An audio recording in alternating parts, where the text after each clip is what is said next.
I think we might get started here. Your first roaster is a really good friend of mine. I met him in 1967.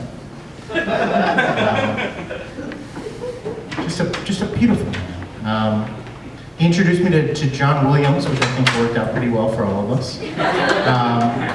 It's a good time. You know, you might know him from such movies as E.T. Extraterrestrial, Close Encounters of the Third Kind, and the Twilight Zone movie. Anyone familiar? He also collaborated with me on the Indiana Jones movies. We don't need to talk about those right now. Right? I feel like I made those when I was drunk.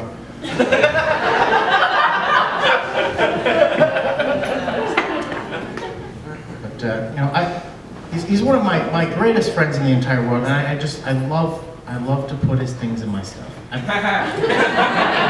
Characters in my movies. Everyone, give it up for my good friend, Mr. Steven Spielberg.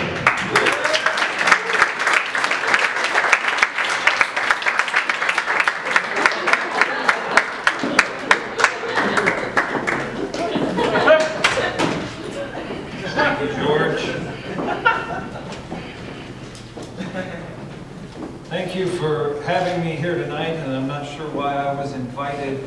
I've never actually seen Star Wars. Well, let me take that back. I've seen parts of Star Wars. It was on TNT, and I was flipping between that and the Lakers game. So I only really caught bits and pieces of it. I do remember Rick Moranis being Dark Helmet. And John Candy was great too, God bless his soul.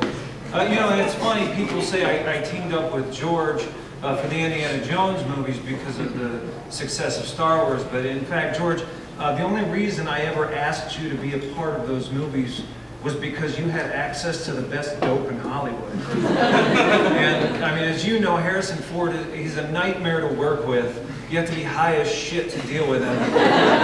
And you know, he's really not my friend, he's my dealer. Let's be clear on that. And George, why did you sell off the Star Wars franchise anyway? You were making tons of money, doing nothing more than taking cinematic dumps on mankind. And you know, did the local news station kick you out of their weather center so you couldn't use their green screen anymore?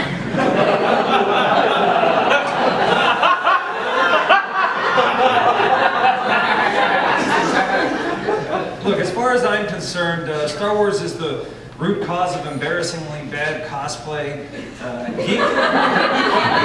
geeking out over the prospect of spending all of your hard-earned money on cheap plastic garbage toys that you never play with, jizzing one's pants at the near sight of the Millennium Falcon, and participating in hastily organized Star Wars-themed performance art pieces,